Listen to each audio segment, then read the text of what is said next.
बर्ताव कर सको।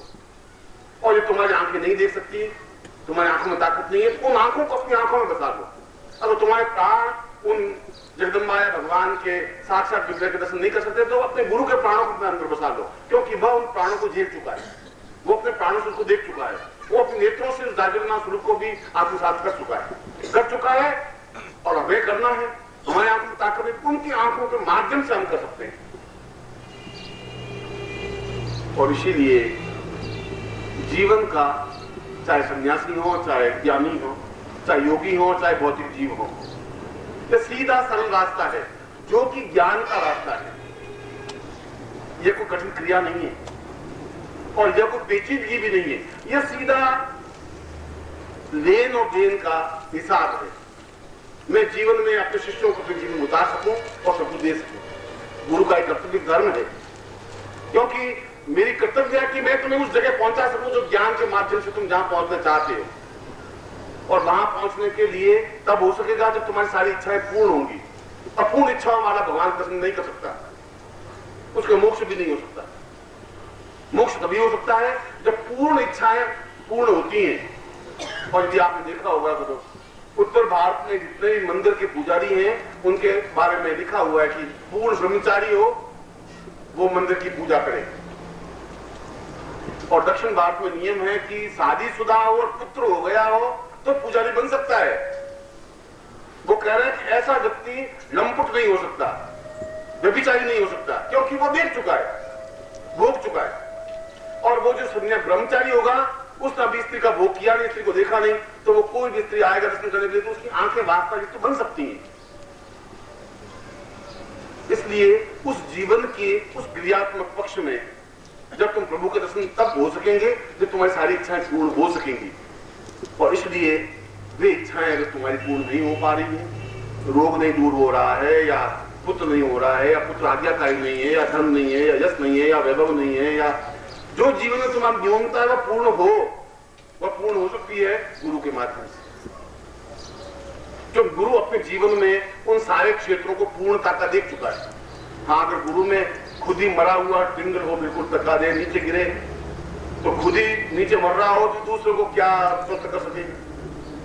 और खुद ही बीक कटोरा लिए हुए तुमसे मांगेगा तो तुम्हें दे भी क्या सकेगा?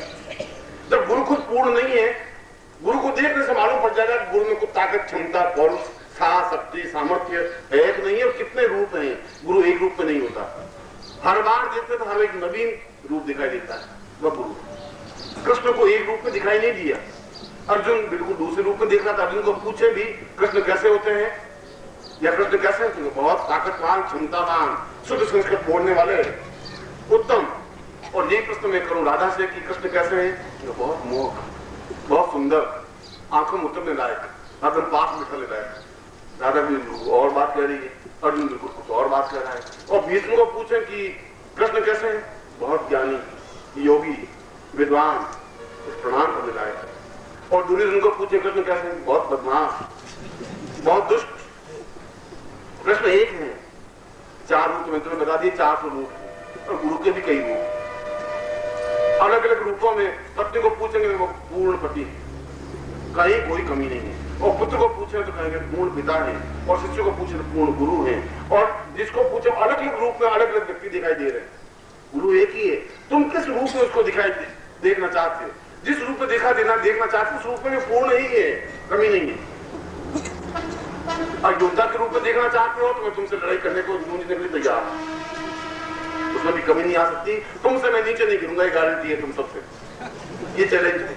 और शास्त्र में भी तुमसे मैं न्यून नहीं बन सकता, बोलने में भी तुमसे न्यून नहीं हो सकता, बोलने में भी तुमसे मैं न्यून नहीं बन सकता। इसलिए जो पूर्ण है वो पूर्णत्व का उपदेश दे सकता है, प्रवचन कर सकता है, बातचीत बता सकता है। और इसलिए सहज स्वाभाविक क्रिया है। इन अगले 7 दिनों में मैं तुम्हें उन क्रियाओं को कराना चाहूंगा जिस क्रिया के माध्यम से तुम पूर्ण रूप से अपने जीवन में उतर सको, अपने गुरु को उतार सको। जब गुरु को उतार सको तो जब अपने जीवन की न्यूनता अपने आप में दूर हो जाएगी, क्योंकि वे जीवन की न्यूनता दूर होंगी, भगवान के साक्षात दर्शन होंगे। और जीवन में प्रभु के दर्शन हो जाना जीवन का पूर्ण मोक्ष है। हमने जीवन में पूर्ण सुख देखा, ऐश्वर्य देखा, भौतिक जीवन की पूर्णता देखी, प्रभु के दर्शन कर लिए। ये 4 जीवन के कर्तव्य है। अगर जीवन में एक भी चीज अधूरी रह गई तो जीवन का फिर आनंद नहीं है। इसलिए तुम्हारे जीवन में कमी भी नहीं रहनी चाहिए। निरोग शरीर होना चाहिए, स्वस्थ शरीर होना चाहिए, रोग मिटाने की क्षमता गुरु में होनी चाहिए। गुरु को ऐसा करना चाहिए और तब हो सकेगा जब गुरु पूर्ण स्वस्थ है तो आपके शरीर में उतर जाएगा, तो शरीर में रोग है नहीं और तुम्हें ज्ञान नहीं है। और जब खुद ही ज्ञान तुम्हारे शरीर में उतर रहा है तो अपने आप तुम्हें ज्ञान प्राप्त हो जाएगा। जो मीरा ने कहा ज्ञान की बातें, कबीर ने जो बात की, कबीर तो आई भी नहीं जानते थे जिंदगी में। आई पहली बार स्कूल में गए, लड़के जबरदस्ती जुड़ाई ने भेजा पार्टी लेकर के। फिर लकड़ी की पट्टी होती थी, आपने बचपन में देखा होगा, तो मिट्टी लगाकर, मुल्तानी मिट्टी लगा करके और फिर उससे लिखते थे। और आपकी ये स्लेट तो अलग होगी, मैं जब पढ़ता था तो लकड़ी की स्लेटें बनती थी और उसके ऊपर कोयला घिस करके स्याही बनाते थे और स्याही से और सरकंडे की कलम से फिर लिखना सिखाते थे। उर्दू शुरू उर्दू सिखाई, उर्दू सीखी। पहले पहले कबीर को भेजा कि पढ़ने जा, तो स्कूल में गया पढ़ने के लिए। मास्टर ने कहा, उसने जो उनका पढ़ाने वाला था उसने लिखा कि राम, उसने राम नहीं बोलो, अलीफ। अलीफ क्या होता है? अलीफ बे उर्दू, तुम उर्दू पढ़ो। अलीफ बे पे ते से जीम चे हे। उसने कहा पट्टी उसके नाक में मारी, सीधे घर आ गए। ये गुरु नहीं बन सकता। जो मुझे राम नहीं समझा सकता वो अलीफ बे से मैं राम कहां पहुंचूंगा। मगर कबीर ने जो कुछ ज्ञान दिया उस ज्ञान को आज तक योगी और सिद्ध और सन्यासी भी नहीं समझ सके। वो कह रहा लाली तेरे लाल की देखो तो लाल, लाली देखने मैं गई मैं भी हो गई लाल। मैं तो रात दिन हर क्षण अपने सामने प्रभु का नर्तन देखता हूँ, बिल्कुल लाल, एकदम मेरा शरीर मस्त हो गया, तप्त हो गया हूँ। मैं देखता हूँ जीवन में कहीं कमी नहीं है, जीवन पूर्णता है।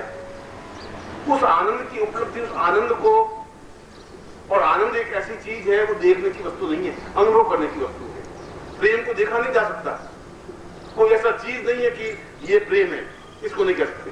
प्रेम को अनुभव की जा सकती है, एहसास है, एक तृप्ति है।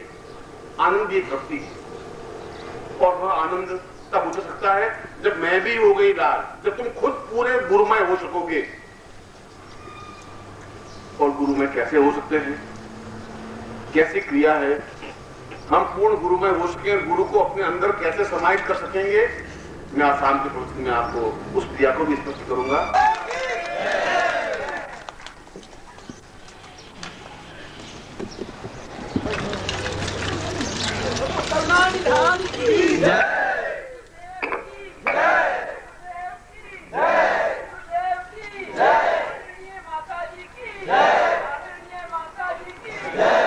बोलिए पूज्य गुरुदेव की, पूज्य गुरुदेव की, सतगुरुदेव की, सतगुरुदेव की, पूज्य गुरुदेव की, पूज्य गुरुदेव की, मां भगवती जगदम्बे की, मां भगवती जगदम्बे की।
सर्व विघ्न हरस्मै गणाधिपति नमः। श्रीमन्नारायण मानवता भूषण सत्यम संप्रदे माया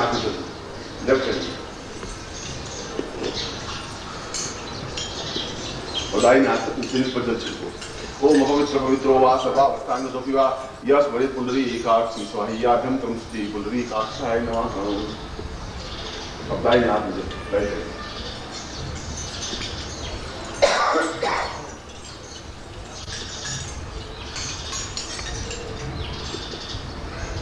ओम विष्णु विष्णु विष्णु भागवते प्रखंडे जम्बुदीपे सालिमा साथे बोधावतारे सूर्य सुत्री गोष्मत ज्वाज्ञान चैत्रमासे गुरुवासे अप्राप्त लक्ष्मी प्राप्त लक्ष्मी अस्त्रिका संहारण सकल मन सुकामना सुप्रथम लोके वासे भाया द्वारे सर्वत्र यश विजय लाभादि प्राप्तम सभार्यस्य सपुत्रस्य सबान्धस्य अखिल कुटुंब सदस्य सबसो समस्त भय व्याधि जरा पीड़ा मृत्यु परिहार द्वारा आयु आरोग्य धन धाम गोत्रोत्पन्नो हम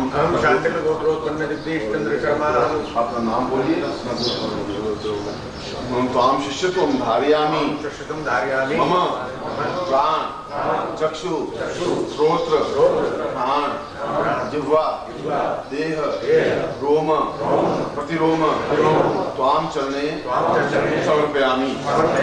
त्वाम आज्ञा परिपालय। त्वाम चित्ते मम चित्ते। त्वं देह मम देह। त्वं प्राण मम प्राण। प्राण पुरुषं तुभ्यं संप्रपदे। सूर्य को प्रणाम करो। ओम विष्णुदेवाय नमः। श्री सदा संजीवेन सदा स्मृतुसुनयाम सदा सतम ब्रह्माम सत्योग्य पुरुषां साथी शाम सूर्य बल बुद्धि सांपूजन तुभ्यम सुपदे यज्ञोपवीतम धारयामि नमः।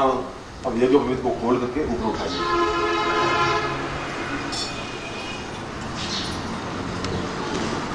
सीधा लीजिए, गांड से थोड़ा बहुत खुल जाए।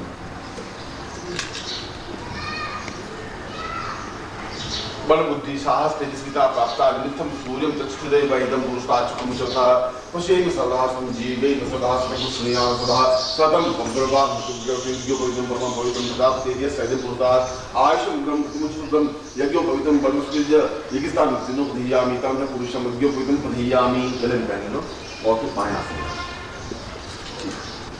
राइट हैंड अंदर साथ और पुराना युग उतार। अगर किसी को पहना हुआ है पुराना युग तो उतार के रखो। नेतावान पद तुम ब्रह्म तुम धातु में आज जीने क्या तुरी क्या बोल बच्चे सूच सोएगा शुभम। अब नारियल को अपने दोनों हाथों में दे दीजिए। नारियल का मुंह देख रखो। चौंच जो है नारियल की वो देख रखो।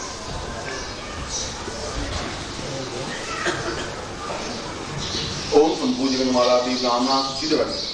ओम संपूजन मालादि ब्राह्मणा सुवाचि गणनांगले संग्राम दूसरे पुण्याः वाचि ग्राम लोकान पुर्यात् क्षत्रिय वैश्यो दिक्रा जानुमंडल कमला मुकुला सरस्वती धारक पन्ना स्वर्ण पुरुष संधात्वा दीर्घा नागा विदनाम पन मंगल चा पुष्पाणि पात्रं तोषिम सोचनाम पांतु आयुष्मस्तु तामुलानि पांतु वैश्यमस्तु दक्षिणाम पांतु आरोग्यमस्तु दीर्घ आयु श्रेय शांति पुष्टि तुष्टि चास्तु शीर्षो ज्ञान योगितम बहुपुत्रम बहुधनम चासम चारविं चासवें तत्वा सर्वा वेद क्रिया कर्म मार्मा सुभा सोता प्रपंचित नामंकार मानिक स्वायु समप्रवासी मुनिवागम उदी गात्यानितां मगति माहे शुद्धिकृतां मगति रिद्धिकृतां मगति सिद्धिकृतां मगति तुष्टिकृतां मगति तुष्टिकृतां भगवन्तु सर्वाकुल देवता प्रीतम स्वा ग्राम देवता प्रीतम स्वा इष्ट देवता प्रीतम हताश्च ब्रह्मदिशा हताश्च प्रपन्ना हताश्च विघ्न कर्तार शत्रु पराभवम या तो शामिंत भूराणी शामिंत पापानि शामिंत तेरा सवानि वर्ताम शिवा संतु शिवात्मा संतु शिवाग्ने संतु शिवा आहुते संतु अहोरात्रि शिवेशाताम सन्न कनिकर देव इमामाति पुरुषम श्रुति श्रीस्थिते कृष्णां पुरुषम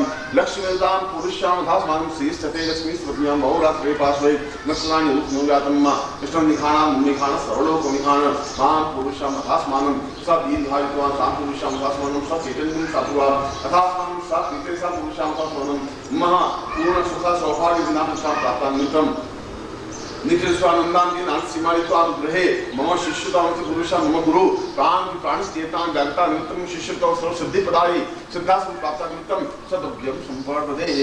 नीचे रखिए। आगे गुरु ब्रह्मा गुरु विष्णु गुरुदेवो महेश्वरा गुरु साक्षात् परब्रह्म तस्मै श्री गुरु चरणकमले नमः। ध्यान मूलम गुरु मूर्ति पूजा मूलम गुरु पदम मंत्र मूलम गुरु वाक्य मोक्ष मूलम गुरु कृपा मूकं करोति वाचालं पंगुलंघयते यत्र पातं वन्दे परमानंदमासं कुशलेभ्यो सुखयामि पादं गुरुमंत्रं दद्यात्। दाहिना सिर के ऊपर राइट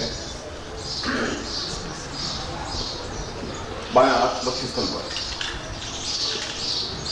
ओम परम तत्वाय नारायणाय गुरुभ्यो नमः। ओम परम तत्वाय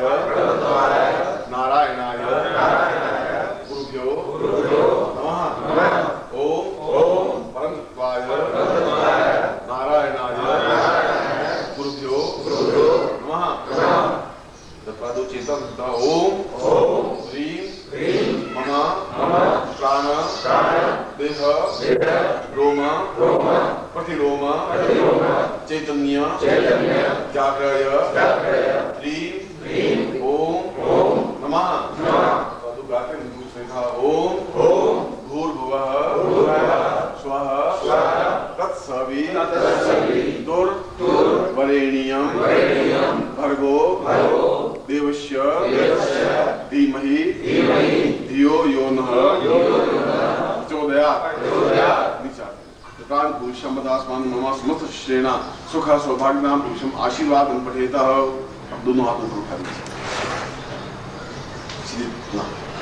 आशीर्वाद श्रीस्ते लक्ष्मी सपत्न्या बहुरात्रे पार्श्वे अक्षराणि रुक्मोरातम इदं निखाणां निखाण सर्वलोकं निखाण मंत्रार्था सुखा संतो पूर्णां संतो नोथा सतनां नासोस्तु मित्राणां निरस्व ऋग्वेदो यजुर्वेद सामवेद ब्रह्मवाक्स्थान चमनन्तीं तस्मां अक्षतां प्रस्तेतुन्त्यं गणन्ति येनरा चत्वारो वर्ते लक्ष्मी आयु बुद्धि यशो बलं श्रीर्वक्षमाण समारोग्यं मावदत्मां महिले धान्यं धनं पशुपुत्रलाभं तत्संवत्सरं दीर्घमायु मम शिष्यत्वं सुख सौभाग्यं नाम साम पूर्व सिद्धि प्राप्त निमित्तं सर्व सुख ऐश्वर्य विवरे त्वां तुभ्यं संवर्धे। एक एक आकर के चरण स्पर्श करो।